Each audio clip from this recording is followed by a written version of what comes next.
Idaho, the land that wrestling forgot. Until souls across the Gem State decided to make history. We all take risks. We all feel pain. We all have succeeded and failed. But not tonight. Tonight, our stories will be told. Tonight, our voices will be heard. Tonight, your eyes will see the unbelievable. For the first time in Idaho history, we bring you local professional wrestling. So gather the family, take a seat, and leave the action to us. We are Wrestle Club. What you are about to see is real. Each wrestler has years of training. Our bodies are not indestructible. We bend, we break, we bleed. So please, do not try this at home, school, or anywhere. All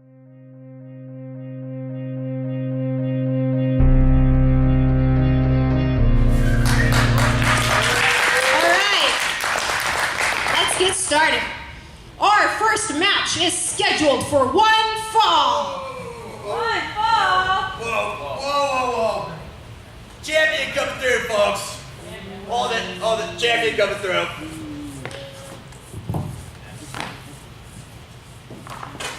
Alright, so Patty decides to put on a tournament for the Potato Bowl Championship. I've held this belt for 217 days without a defeat.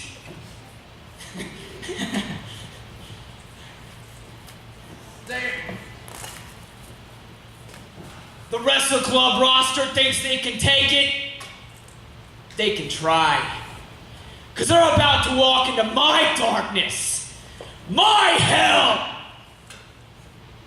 And just like everyone else, they'll sail into the black.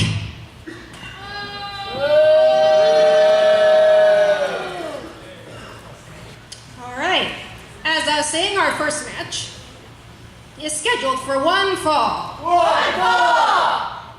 Entering the ring from the Idaho Department of Corrections, weighing in at 180 pounds, the Outlaw Rusty Livings. Welcome everybody to episode 28. I am G, and right beside me, what's up everybody? Once again, this is Wes, and we are about ready to kick off the first match of this year's Idaho Potato Bowl for Wrestle Club. And as you heard from Patrick Holloway, Damian Black is pretty much getting a bye to the very end. Well, you know what? Patrick Holloway is all about being fair, and for the very first time, we actually have a Potato Bowl champion. So, I mean, it does make sense that he gets to skip all these rounds because he is the Potato Bowl champion. That's very true. That's a very good point you make on that one. Patrick Holloway's many things. Fair is one of them. Not very good with the paychecks, though. And his opponent from Basra, Iraq, weighing in at 195 pounds, the Arab Nightmare, Saleem Abbas. And squaring off for our first match of the elimination tournament for the Idaho Potato Bowl, Outlaw Rusty Livings will be facing off against the Arabian Nightmare, Saleem Abbas. And I'll be pretty frank with you, G. Saleem Abbas looking like a champion ever since he took that title from the Lost Soul Garibai. He has been a championship material for sure. He has been on point, and he has been making his name known in 2018, but he has his hands full as he's taking on the Outlaw Rusty Livings. That's right. And that's going to be quite a match between these two. I mean, Outlaw Rusty Livings, Saleem Abbas, like both men, same size, almost same stature, and they have had some history before. Yep, and this is September 22nd here at the Special Olympics, one of my favorite venues where these guys can square off and do their thing. It certainly gives you quite the arena feel when you look at it, to be pretty frank with you. Sitting right inside of that ice rink, that's pretty awesome still. But Saleem Abbas, Outlaw Rusty Livings, and the fans are in for quite a treat for the opening match. And this is the first matchup to open episode 28. And the Outlaw here is, I think they're exchanging some words, saying, you know what, everybody is all about the Outlaw Nation. Well, I can't blame them on that one. I mean, if everybody's got to be about something, you might as well be about a nation. Let's be frank here. Outlaw's got a butt flap, and what does Saleem Abbas got? Saleem Abbas just pushed him. I don't think Saleem Abbas came here to talk. He's got some neither did the Outlaw. Saleem Abbas almost ended up outside the ring, too. Outlaw surprising with that push on that one. Rusty Livings, though, going off the ropes here. And going for that shoulder block, but both men, same stature. Here comes Saleem Abbas. The Outlaw tricked him, and now he's hit him with that shoulder tackle. Well, when you got a guy, you're not expecting it. You're not going to actually be able to brace for it, and that's exactly what happened there. Rusty Livings going over Abbas. Abbas quickly taking Oh, and there goes Abbas. He just got hit by a clothesline there. The Outlaw had him scouted. And I believe this is the first time that the Outlaw and Saleem Abbas are squaring off against each other. I think you might be right on that one. I think I said that they had a history in the past. I can't remember. I'm old and I'm tired.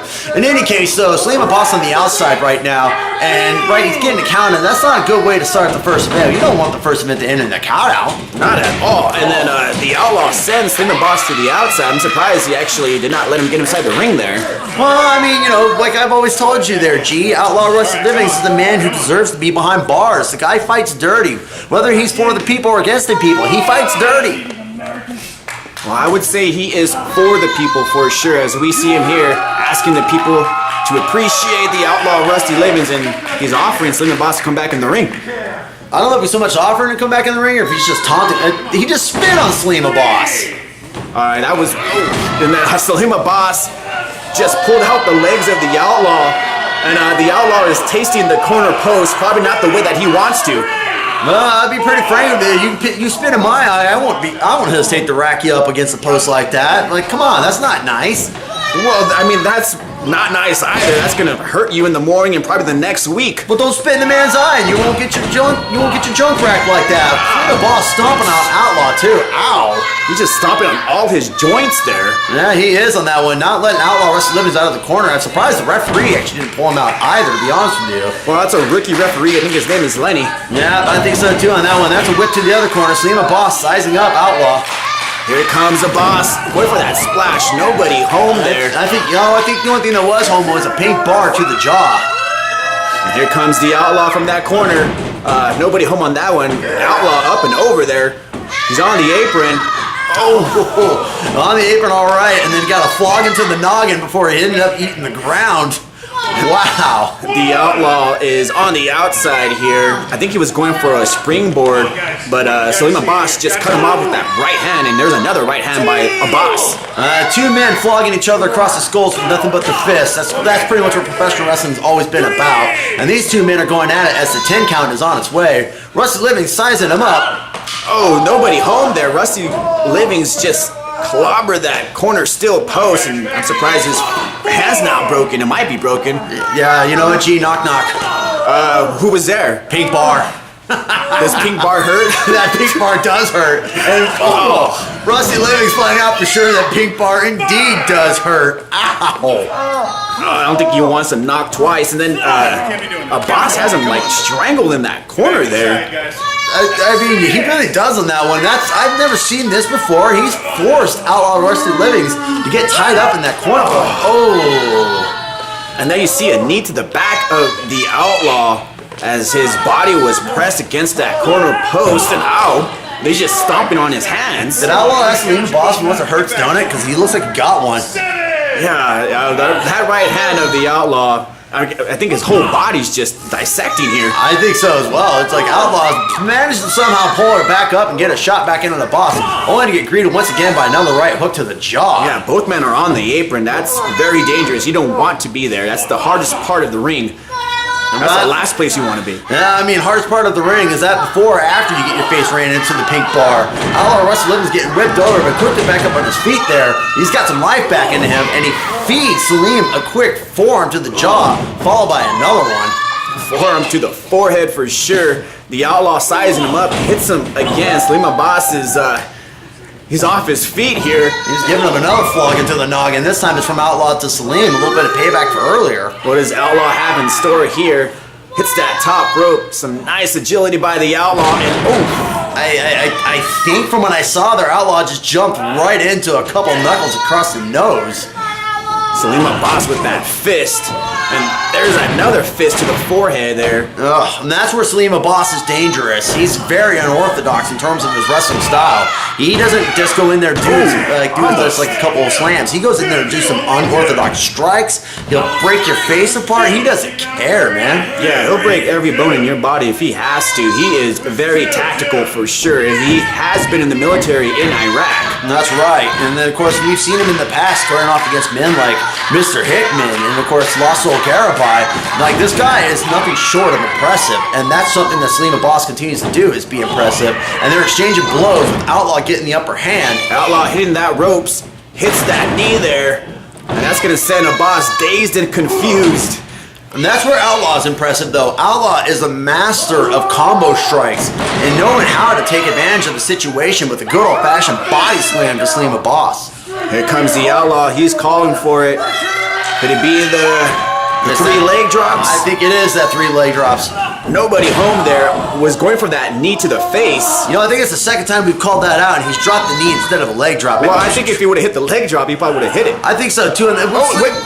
He just took off the mask of the Outlaw. Can we get a close-up? Did you see his face? He took off... Well, now we know he doesn't have any hair, that's for sure. And then Saleem Abbas has the mask. The Outlaw is unmasked here. There's a roll-up. 1, 2, 3. A little pulling the tights, too, to add some, I guess... Some insult to injury on that one. I'll be pretty frank with you. In the world of luchador wrestling, removing the mask is the biggest disrespect you can do to your opponent. And Saleem Abbas, disrespect to Outlaw Rusty Livens. This is a big distraction to the Outlaw. Somebody needs to go out there and cover the Outlaw's face. I mean, it's the biggest disrespect you can do to a person. I mean, covering the face is accurate because, you know, I don't want to see what he looks like. He could be burned underneath that thing. He could look like a pizza face as far as I'm concerned. Cover that up. We need to get a close-up. I want to see what this guy looks like. No. We don't need the close-up. That's what I'm telling you. It's the last thing we need. Well, the Outlaw, hopefully somebody got a shot of him. This next match is scheduled for 1 fall. Entering the ring from Boise, Idaho, weighing in at 200 pounds, the Lost Soul Garibai.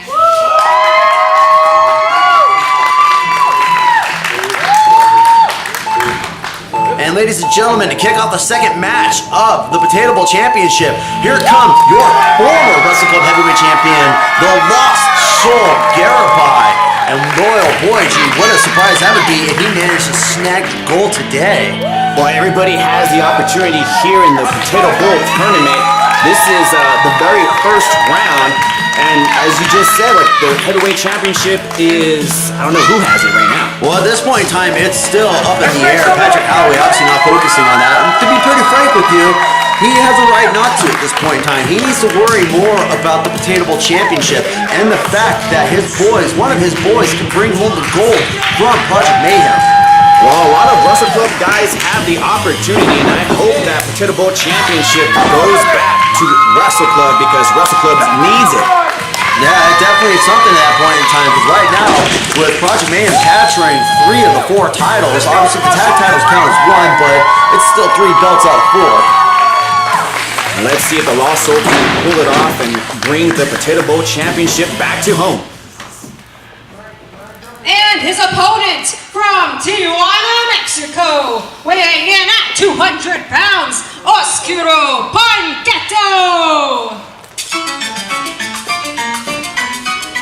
And making his way out is Oscuro Punketo from Tijuana, Mexico, the party, the life of Wrestle Club. That's right. This is the younger brother of the Punketo brothers, of Ultimacion Punketo's younger brother, that is.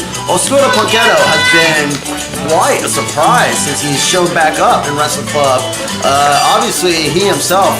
I mean, I have no real words to say about this guy, to be frank with you. He's a party animal, he's a punk, and that's exactly what it comes down to. And this is the very first time that the Lost Soul and Oscuro face off, so Patrick Holloway is kind of pulling out all the stunts here, having new matchups, and I gotta say, I appreciate it. I agree with you on that one. It's kind of nice to see something new every now and then. And I'm not saying that we don't see something new every now and then. It's just you don't catch matches like this where you have two men like Oscuro Garibai and Oscuro Punketo squaring off with each other.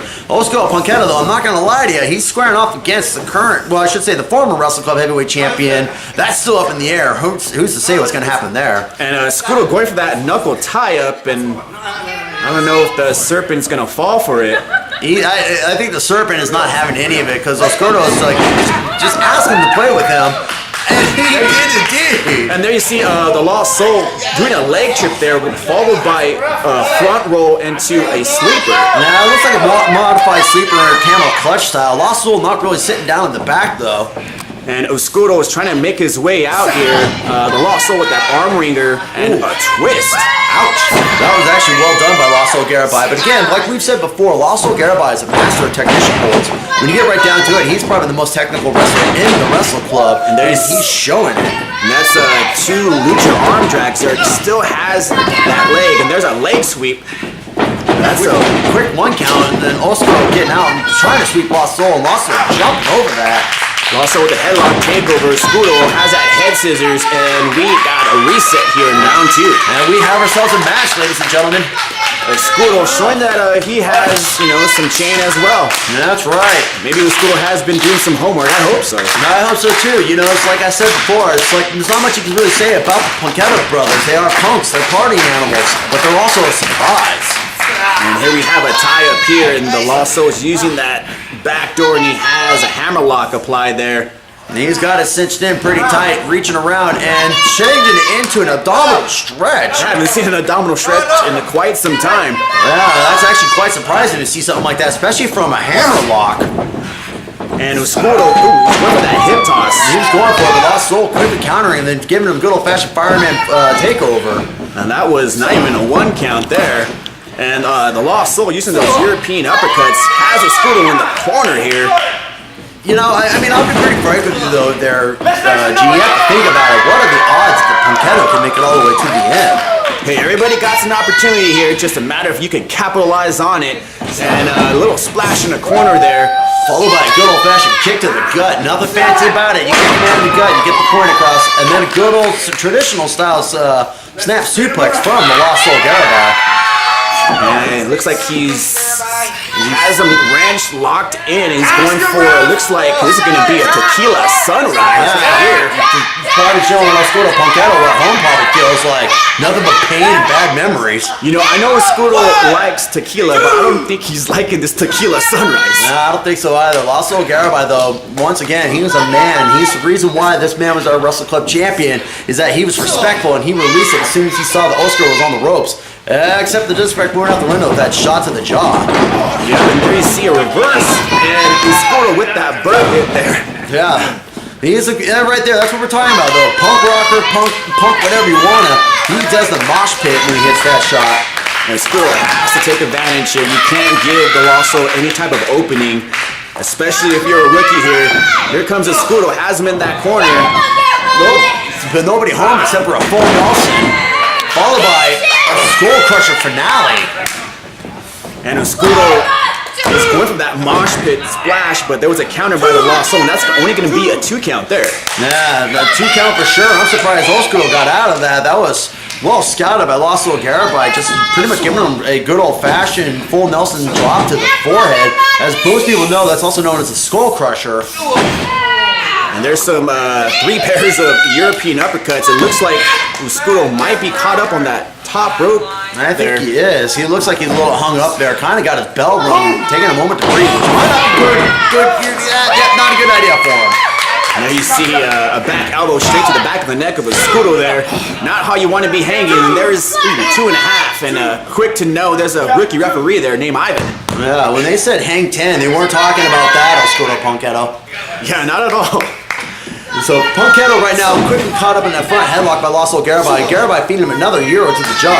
Ooh, there's another one right there, and there's a chop there. Waking the man up is what he's doing at that point. You're gonna have to on this one. There's missed that clothesline. Oscuro with that back elbow. I think Garibai wasn't really expecting that one. Followed by that hip toss by Oscuro Punketo.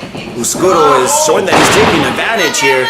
Ooh, quick body slam too.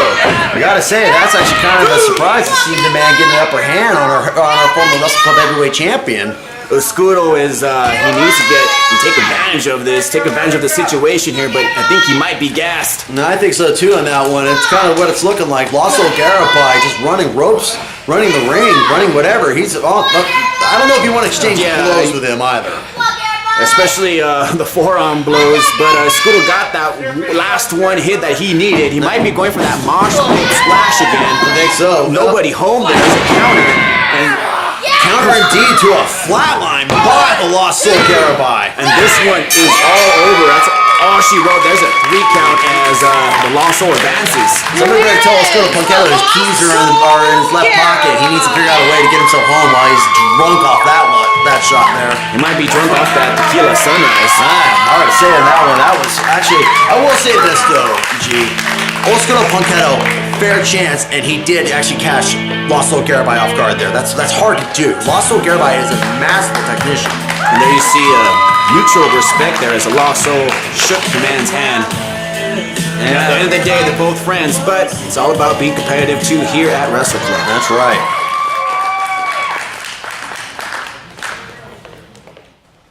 Saturday, September 22nd at 2 p.m. Special Olympics Arena, Boise, Idaho. Wrestle Club Potato Bowl. See, what every one of you at home, what every one of you wrestlers in the locker room think is that you're deserving of this title. No. You see, here's the thing, Wrestle Club. Here's the thing, Patty. Damian Black and I, we have climbed from the bottom. We have fought our way to the top. I mean, sure, maybe some of it was questionable by your standards, but anything goes when you're in a fight. And Patrick Holloway, the fight is far from done. Potato Bowl, you think one of your guys is going to show up and take this title from Damian Black? This title that I proudly wear around my waist for my friend. Patty, I'm entering that arena. I'm entering that tournament. And the reason why I'm in it isn't to face my partner. No. The reason I'm there is to make sure that none other wrestler thinks they're deserving of this Potato Bowl belt. None of them. Eddie Vice is going home with that title.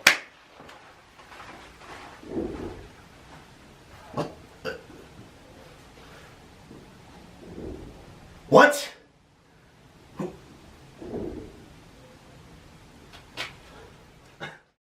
You guys enjoying our matches so far? We hope you'll follow us on our social media pages, Facebook and Instagram at Idaho Wrestle Club and Twitter at ID Wrestle Club. Share your photos, videos, and tweet us and we'll probably retweet you back. All right, this next match is scheduled for one fall. Entering the ring from Middleton, Idaho, weighing in at 175 pounds, Theodoric Lionheart.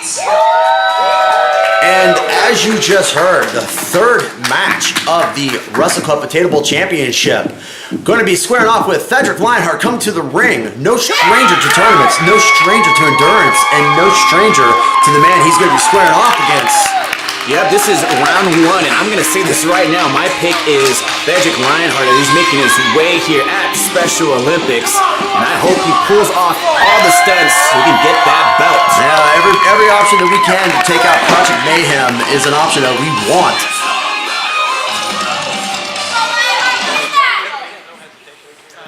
And his opponent from Houston, Texas, weighing in at 230 pounds, one half of the current tag team champions, one half of Project Mayhem, the puppet master, Brad Zane. And one half of the tag team champions, here comes out Brad Zane as we are still in round 1.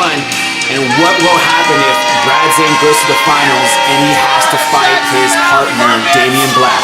I mean, we've seen in the past what happens when you have two men who are of friends that are like-mindedness, two tag team partners squaring off. And we have seen that either A, it goes in the favor of what Patrick Holloway could be hoping for, B, the two men just might end up screwing it over because that's all they care about. They don't care about Wrestle Club. Well, I hope that they face off against each other in some way or some form because I want to see these two go at it. I want to see Project Mayhem get destroyed from the inside. I don't know if that's ever going to happen, to be pretty frank on that one, G. And right there, Brad Zane just taunting Cedric Lionheart with tag titles, letting him know that you may have had him at one point, but you'll never get him back. Project Mayhem, the tag team champions, but Brad Zane has his hands full in round 1 as he's taking on the Lion of Wrestle Club, Theodoric. Yeah, Lion of Wrestle Club squaring off against the Puppet Master. That's going to be quite the matchup right here. It's going to be a test of not about brains and wits, but about prowess and skill. We see the Lion actually sporting some brand new tights there. I'm digging it. I'm loving it. Yeah, looking a little more like a lion in my mind on that one. Brad Zane just sitting there asking Lenny if he likes his bracers. I'll be pretty frank with you. Like the swap up for Brad Zane, you're seeing it too. He keeps adjusting who he is. It's like the Puppet Master is always thinking. Both of these men have been evolving, and there's only going to be one winner here. And here we go. There's a tie-up right there. There's Lionheart with that side headlock. Quickly getting the upper hand on the Puppet Master, and that's actually what he should be doing. You don't want to give Brad Zane any room to work with. And nope, he's actually taking it over and swapping him to his own headlock. And he's holding it in place. And look, Brad Zane talking trash as usual. Brad Zane needs to focus on Theodoric Lionheart here. Theodoric feeding him some elbows, and then he has that arm wringer applied. And it looks like Brad Zane is pleading here. He is. He's begging for mercy on that one. I never seen a man scream that loud. There's an eye rake there, and Lenny's getting on top of him, checking him out. That's a pretty good way to break a hold right there for sure. Like I've said in the past, I've said it before, may not be fans of Project Mayhem, but they do bring elements to the ring, and Zane, you gotta be careful of. He'll use whatever thing he can to stay in the upper hand. Yeah, but that was dirty though. Dirty works for him. Maybe he's a dirty person. I don't know. We got there's a tie-up, and Brad Zane taking out the legs, and there's a stomp to the sternum there. Oh, Brad Zane just letting Theodoric Lionheart know who he's in the ring with, and then swapping it over. Old-fashioned Roddy Piper arm wringer. Theodoric Lionheart is in a bad spot. Here's a front roll. And two, a kip up, and there's a reversal. And then you see the technician of Theodoric Lionheart going to that top wrist lock. And he's got him down on that one, too. I'm actually quite surprised on that. He flipped over Brad Zane with that maneuver. That was actually, like, kudos to Lionheart right there, taking a man twice his size down like that. I have seen Lionheart practice for 3 months, just nothing but chain wrestling. This guy is probably one of the best chain wrestlers in Wrestle Club, or in the nation, to be honest. Yeah, and transitioning back to a side headlock again by Brad Zane. Only like two men. These two men are just like chaining and striking each other. And here we go, looking like we got And Brad Zane is the bigger man here, as Theodoric Lionheart just found that out the hard way. He just reminded him too that he's the bigger man. Lucha pass. Good old-fashioned diving clothesline by Theodoric Lionheart, followed by that diving forearm as well. Zane doesn't know where he's at. Theodoric Lionheart is feeling it, and there is a high kick with the kip up. Brad Zane is looking, he's out of it. He just rolled out of the ring wisely too. He doesn't want to get eliminated that fast, and he just caught off guard by that. You see him talking, asking. Who's asking Damian Black what happened? He's probably asking Damian Black, what city am I in? I wouldn't be the least bit surprised. Like, he just straight up got caught in the face with that knee. I think he's trying to recoup here, as I think he's finding out that he's at the Special Olympics and he's at the Potato Bowl facing Theodoric Lionheart. Yeah, Lionheart letting him know. Lionheart also telling Damian Black he's coming for that title. And I would love to see that, as it has not been fair between Damian Black and Theodoric Lionheart. What is he doing? Well, a fan's trying to push him back inside the ring. There's no timeouts here. I don't know what he's doing sitting down. I think he was just taking a break on that one. The fans didn't even like that.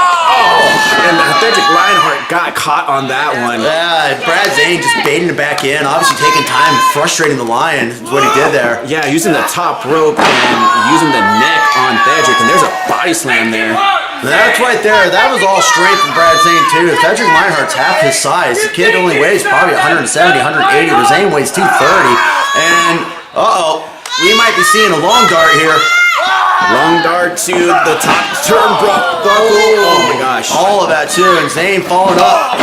Oh, and there's a huge clothesline. Theodoric was inside out there. That was all money and power. Yeah, he just twisted him up with that line. Holy shnikes is all I can say to that there, G. That was almost a 3 count. That was. Theodoric Lionheart quickly finding the strength to get out. He had no choice in that matter. He realized that Zane is also there not to play around. And Zane had a handful of hair. Now he has a sleeper applied here. And he's got it cinched in too. Look at that. He has got that sucker locked in on Theodoric Lionheart. Lionheart is, he still has some life here, trying to get the fans riled up as Theodoric needs an opening. And I think he's creating one with that big old elbow to that to the sternum of Zane. Zane, though. And there's a reversal, and Brad Zane just threw out. Oh no, Theodoric Lionheart has that top rope. Cat eyes off. Only to get greeted by a boot to the jaw by Zane. Ow! Zane! Oh! That was a really good counter. I think Theodoric Lionheart was going to go back into the ring, but Brad Zane just kicked him in the face. He didn't want Lionheart getting back in the ring like that. He's going to make sure he stays in control, and that's exactly what he did. Ow! Well, Lionheart is in the ring, but probably not the way he wants to be. Well, that's what I mean by staying in control. He is the puppet master. He is always controlling the flow of the match, no matter what you say. That man knows how to move his way around the ring there, G. Theodoric Lionheart, you can't count him out. You can't count him out. He's still alive in this matchup. Oh, nobody home there. Oh, Zane getting a little bit of his own money right there. Lionheart using the paws there. Big paw strike. Here comes the Lion. Big forearm there. Zane is down. He's out. And Oh, and there you see the stalling drop kick straight to the jaw of Brad Zane, and I think Brad Zane might be unconscious again. I think so as well. And like that's the thing about Theodoric Lionheart though too, is that even though he has the technical skills and the prowess, he's Brad Zane is, I think he said he was using his head. He used a lot more than that. He used the ropes and hit Theodoric Lionheart. Probably not where he wants to be, and now he's racking him up. He is too, man.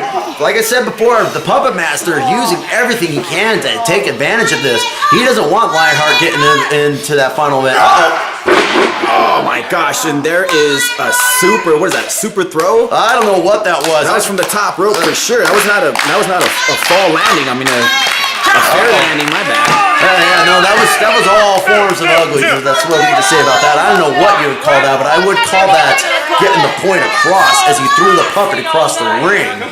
Yeah, he threw him from the top rope. I'm surprised Theodoric doesn't have a broken back right now. I'm surprised as well, to be honest with you on that one. Come on, Theodoric. As much as we don't want Project Mania winning, you got to get the W on this one. And nice Pele kick, too, catching Zane off guard and shutting him up. And the Lion is using his paws here. He might be going for that code breaker. He might be going for it indeed, and I think we may see it here.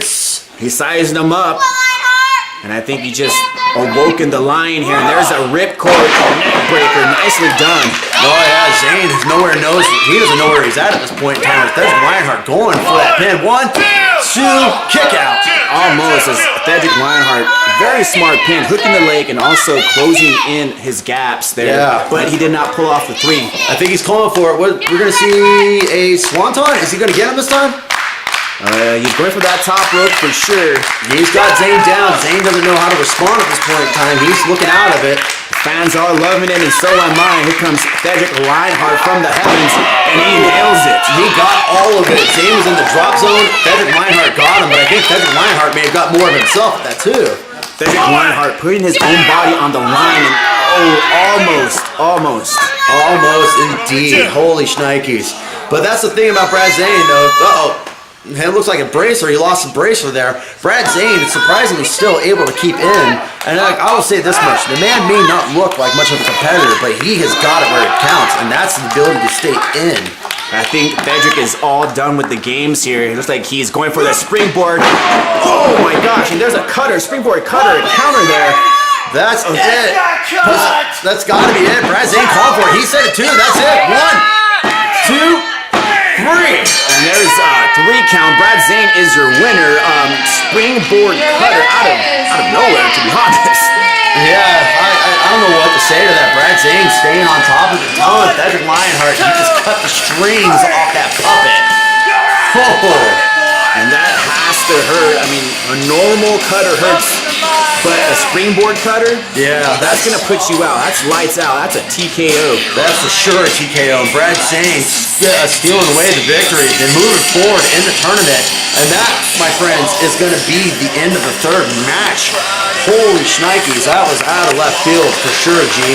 Unfortunately, Theodoric is gonna go with a loss. But the only good thing about this win is I hope that Brad Zane and Damian Black fight it out. Entering the ring from Salem, Massachusetts, weighing in at 299 pounds, is the Tree City Giant, James Grimm. And round one continues here at the Potato Bowl tournament, and making his way out is the big Tree City Giant, James Grimm, and there he is, flamboyant and all. Flamboyant indeed. Coming off a big surprising upset victory last week on Brad Zane, as everybody had saw. The fact is, he got him caught up in that cutter. He pinned him right there and took the 3 count. He's coming in with high spirits. He might be able to score. Like, now he's got the momentum going. He might be able to score the W's, the necessary W's to get himself to the main event, to take that title. Yeah, and I just want to note that every wrestler here actually has to wrestle 3 matches. So it's not going to be easy.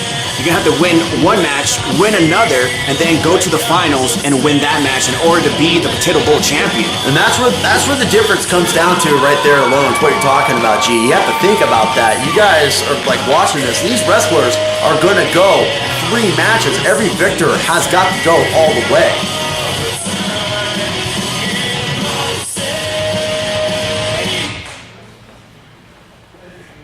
And his opponent from Middleton, Idaho, weighing in at 180 pounds, the Golden Boy, Perseus. And his opponent, Everybody the man with the attitude, the man with the power. The power, huh? Yeah, the power. The Golden God Perseus. I know he's called the Golden Boy, but I'm calling him Golden God. He's upgraded as far as I'm concerned. His attitude has changed. His personality is different. He is a man of beauty, and everyone around him needs to respect that. You call personality coming out here and combing your hair, you call that an attitude adjustment? No, I mean, I call that something or another. It's more than what James Grimm's got going on right now. Well, he needs to worry about the big Tree City Giant and not his hair. But that's the thing, though. Remember the last time these two met? I mean, you have to think about it. It was like a rabid chihuahua versus a pit bull. The chihuahua still won.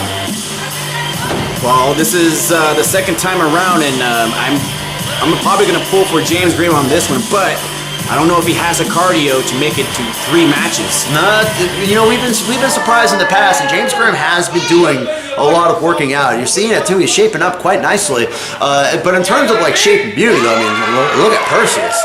Are you saying Perseus is beautiful? I'm saying Perseus is a golden god for a reason. I'm gonna have to debate on that one. So he just told everybody to kneel down to the god. And see, that's what I'm saying. People are sitting down for him, not kneeling down. Well, nonetheless, the bell has just rung, and we have James Grimm taking on the Golden Boy with a little strut there. That was some good old-fashioned Muhammad Ali right there is what that was, getting himself set up. Float like a butterfly, sting like a bee. Perseus going in for the kill. He just said wait. And he's just grabbing James Grimm's beard. Is he checking to make sure the beard's real? I think he is. I don't know. Maybe he's checking to see if he's has beauty, but I don't know. Maybe he doesn't. And then Perseus just leaves the ring here. Talk about getting in the mind of a man right there. That's a good way to do it. You pull the beard a couple times, call it into question. I have to agree with you on that one, too. Now I'm kind of curious. Does James Grimm go around on Christmas pretending to be Santa? Is that a real beard? Well, I mean, his hair is not white though, and I think Perseus debating here who's pretty and who's not. Well, we already know the answer to that. It's Perseus.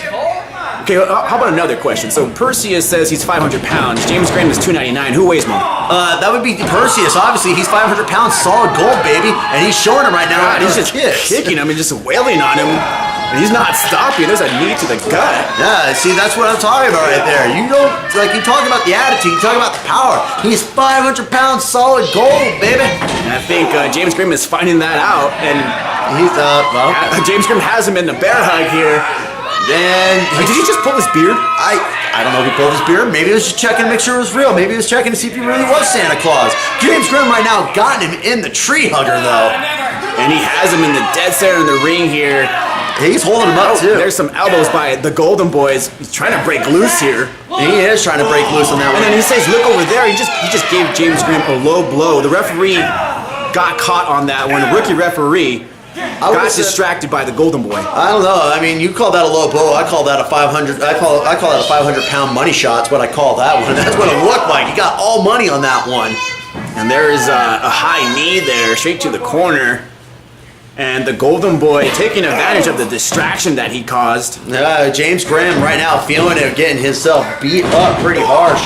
Ooh, nicely done by the Golden Boy, just jumping off both of those ropes and then catching James Grimm with an ensiguri. Yeah, that was actually pretty surprising, to be honest with you. I wasn't expecting something like that. But then again, you should not be surprised by the fact that the Golden Boy, 500 pounds in all, is capable of moving around a ring.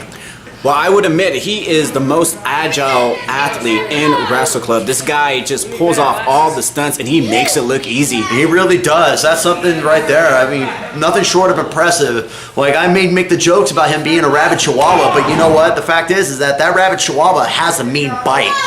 But I would not call him a god, though. You know what? Your definition of a god and my definition of a god are two different things. We're right now in the presence of one. So do you have Perseus in your room?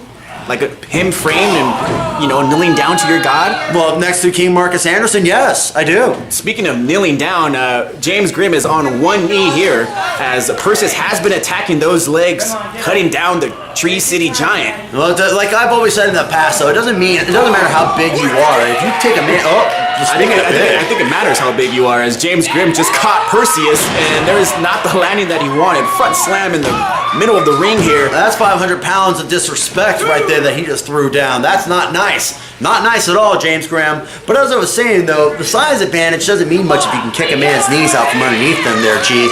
Perseus may be on the ground, but I bet money, real money, he'll get back up and fight again. Yeah, you gotta bring the man down to your size, as Perseus has been doing that. Why is he saying checking on James Grimm? He just raked his eyes. Maybe he's just telling the referee, hey, God, it's just double knee to the chest there. That's 500-pound double knee to the chest right there. And he's going. Okay, James Grimm is a very big man. I'm not sure if Perseus is gonna pull that one off. Well, I mean, okay, maybe you're right on that one because it looks like he had a little bit of struggle there. That James Grimm. There's another struggle. That's the second time he's trying. Third time a charm? Well, we'll find out in a second, won't we, on this one? Here we go. No, James Grimm is just holding. He got one foot out. Did he plant his feet like a roots? Oh gosh! Holy shnikes! Up and over and then inside out. Golden Boy with a backflip and then another backflip, but that second backflip he did not want because that was a big clothesline by James Grimm. That was an inside-out backflip right there, is what that was, and almost a 3 count. I'll be pretty frank with you though there, G. It looked like Perseus landed on his neck when he got nailed that second time. Yeah, Perseus did not see that clothesline coming, but James Grimm delivered. Yeah, he did, and James Grimm looking like he's gonna size him up. Oh, this cannot be good for the Golden Boy. Oh, move out of the way! Nobody home there. Golden Boy with that front roll. And that guillotine DDT by Perseus, dropping James Grimm all 300 pounds on the mat, showing that once again, the 500-pound Golden God is man of the hour. And we got both men down, and referee is counting. Round 1. What a matchup between these two, though. Perseus is out of the ring, though, which does unfortunately break the 10 count for the double down, but it starts a new 10 count for the outside. Golden Boy is probably rethinking why he got in a tournament, has to face James Grimm here. I think he's saying that he wants to go home. I'll be pretty frank with you, though. That would not be the best thing of it that he could pretty do. As much as I want to see Perseus, not have to get his beautiful face scraped up, I want him to also take that belt home, too. He's deserving of it, G. And here comes Perseus, top rope spring. James Grimm caught him. He's got him. He has a vice grip there. Oh my gosh, there's a super choke slam there from the top rope. I think that might have just broken the Golden Boy. Oh my gosh. I think he just downsized the Golden Boy to a 12-karat gold. I think that's fool's gold at that point there. And that looks like that's may have been what happened. Perseus might actually be legitimately hurt there, G. Yeehaw! How's it going, guys? Well, I feel real fancy down here in the Wrestle Club studios. Usually I have to do these things out on the farm, and that's a whole lot fancier than what I'm used to. But guess what? This Saturday, I'm going to be wrestling in the Potato Bowl Championship Tournament, and I'm going to be going one-on-one with Mr. Bryce Bennett. 2 o'clock, September 22nd. I'm coming for you, Mr. Bennett. Because you know what? I'm tired of your attitude. You've been all cranky lately, and I'm going to put a good old farm boy whooping on you. Because you know what? This boy right here, he's farmer strong, and I'm coming after you. So I'll see you, and as soon as I'm done with you, Damian Black, you watch out. I'm coming after you in your Potato Bowl Championship. It's all about the Spud Brothers this year in this Potato Bowl Championship tournament. Yeehaw! Entering the ring from Boise, Idaho, weighing in at 200 pounds, one half of the Spud Brothers Coalition, Big John Henry. And your main event for episode 28 is about to come right now, as you just heard. Making his way out is Big John Henry, one half of the Spud Brothers Coalition, here in episode 28. Looks like he's missing his brother, though, Bronco Bill Lee, at this point in time. But that's all right, though. I mean, I can only take one half of the walnut to deal with. But Big John Henry, a big fan favorite to the crowd out there, got his old orange shirt, telling everybody to go ahead and purchase that. He's going to give one away for free. And look at that. That's awesome. Some lucky fan got a free t-shirt there of the Spud Brothers Coalition. He's fired up, too, from the Spud Brothers Coalition. Big John Henry is. But he's going to go against a real powerhouse. Yeah, Big John Henry, 2018 is his rookie year, and I would say he's in the rankings of being Rookie of the Year as well. It's possible. He's got quite a stiff competition, though. And his opponent from Nampa, Idaho, weighing in at 250 pounds. He has the hardest head in the business, the real deal, Bryce Bennett. And speaking of powerhouses, though, we have one coming to the ring right now. The real deal with his head made of steel. Bona fide, for real. And that would be your man, Bryce Bennett. And he has been making a change here, and I don't think it's for the good. Still recognizes his one fan, though, that loves him to death. And John Henry, what the? I think you said you better not touch my potato.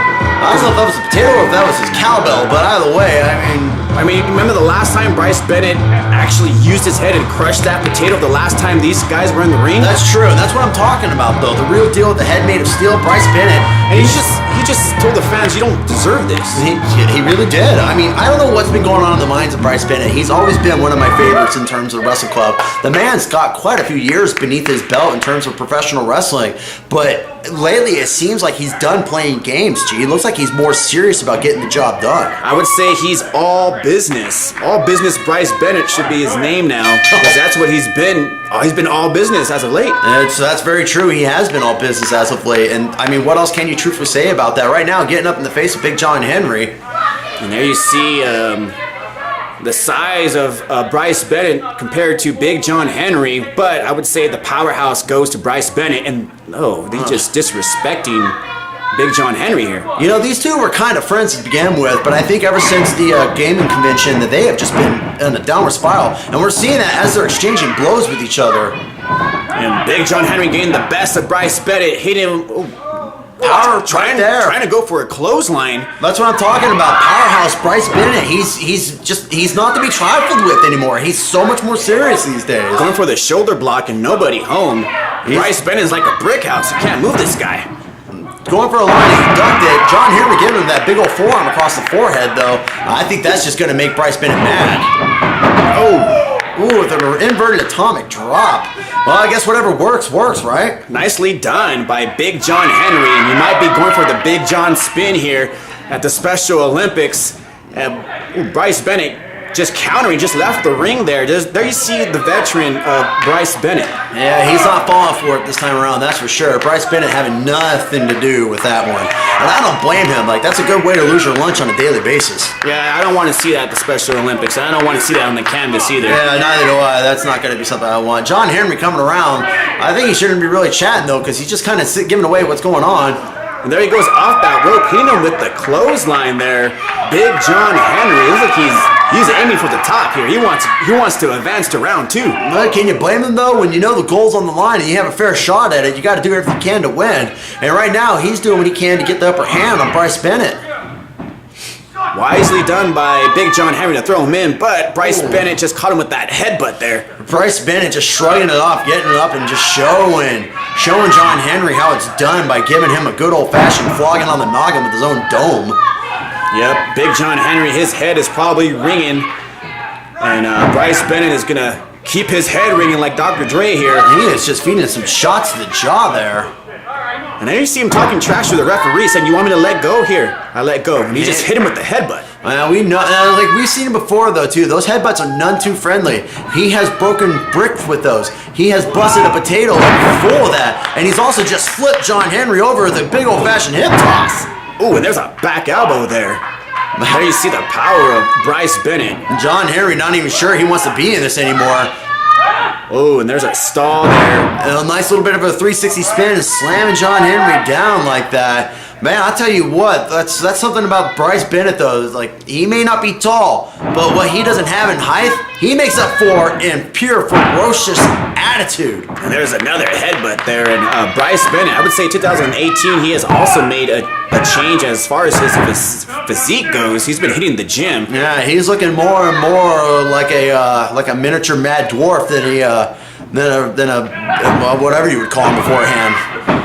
Yeah, he has been making quite the turn here, and some of it's not in a good way, but Big John Henry just fed him that mid-rope turnbuckle there, and you don't want to hit the head of Bryce Bennett. You don't. I mean, I'll be pretty honest with you, G. I've seen some of Bryce Bennett's stuff from his past workings in different states, and like, quite frankly, his attitude is slowly shifting to what he used to be. I've been noticing that. You got a quick 2 count, Bryce Bennett quickly getting out from underneath John Henry. I'm surprised that Lenny actually managed to see that one, considering. Yeah, rookie referee here as well. But yeah, I hope that, that attitude change does not happen. I hope Bryce Bennett stays with the orange and blue. Yeah, we definitely want to see that one for sure. But it's hard to say with that one. Big John Henry right now getting on the receiving end of Bryce Bennett's furious attitude. I think he just hit him in the kneecap. I think so. But you know what, though? In comparison to a low blow or anything else like that, that's still a great way to make your point across. And right now, Bryce Bennett's making his point by squeezing the vertebrae of John Henry. He has him right there in the ring. John Henry might have to tap out. He has him off his feet. Oh my God. That was like a deadlift there. That was like a bear mauling a kid is what it looks like. Big John Henry needs to find some way to get out of this hole. Otherwise, he has to tap out. And he's going. Can he reach? Can he reach? He's almost there. He's almost got it. He's trying. He had his fingers on it. And that's not enough to break the hold. Big John Henry, he might be losing all his oxygen right here. I would not be the least bit surprised the way he got mauled like a bear right there. John Henry's going down. That's a 1.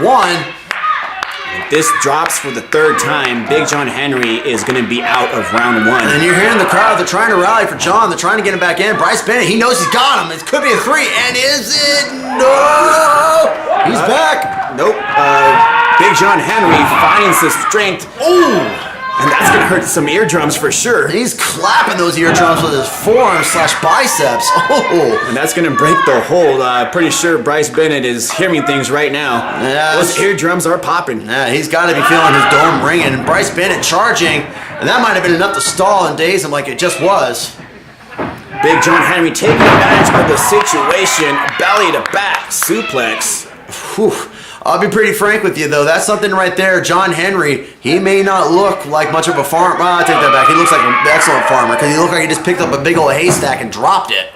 Speaking of dropping, there's a bomb right there, corner. He calls that the crop duster? I think that is the crop duster, yes. It's like an airplane going over and dropping down on him. That's what he's doing. John Henry's calling for the finish. He thinks he's got him on this one. Well, he's taking advantage of this matchup. I wouldn't be surprised if he pulls off a win here. He could definitely do it, and we might be seeing it, and there it is. He got him, but Bryce Bennett wisely rolling out of the ring. That was a veteran maneuver by Bryce Bennett. This one should have been over. Yeah, what was that one called there? I keep forgetting what that one's called. I know it's a inverted flatline. That's for sure on that one. And right there, he got him. Bryce Bennett quickly fighting back. Bryce Bennett is blocking that apron, then Big John Henry just ate that steel rope, and now he's eating steel in the corner post there. I think he ate steel rope followed by the ringside and then the corner post. Uh-oh. And then, What's Bryce Bennett doing? I have no. Ow! He's using the steel cables that are underneath the ring. The referee can't see this, but he is using that. And then I think he's using the rope. I think he is too. I think he's tying his foot up right now. Referee, he's not seen this, but he has he has Big John Henry tied there. What the? That is innovative right there, to be very frank with Would you you. call that a hog tie? I think that is a hog tie. He did just hog tie him. He's going back in. Is it going to be a 10 count? Is that 10? Not yet. That's 9. I think that's 9. John Henry fighting to get out.